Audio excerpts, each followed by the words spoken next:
Selamat pagi. Dari Tionghoang, Kecamatan Long Apari, Kabupaten Makamulu, Provinsi Kalimantan Timur, kembali menginformasikan kondisi debit air Sungai Makam di pagi hari ini, tanggal 20 April 2025. Untuk kondisi debit air Sungai Makam di pagi hari ini terpantau sedikit mengalami kenaikan ya.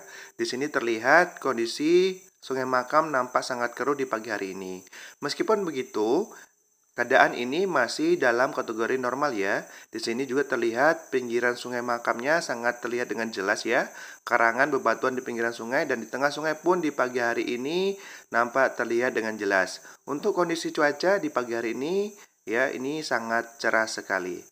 Demikian informasinya untuk di pagi hari ini. Terima kasih semuanya. Salam satu Makam.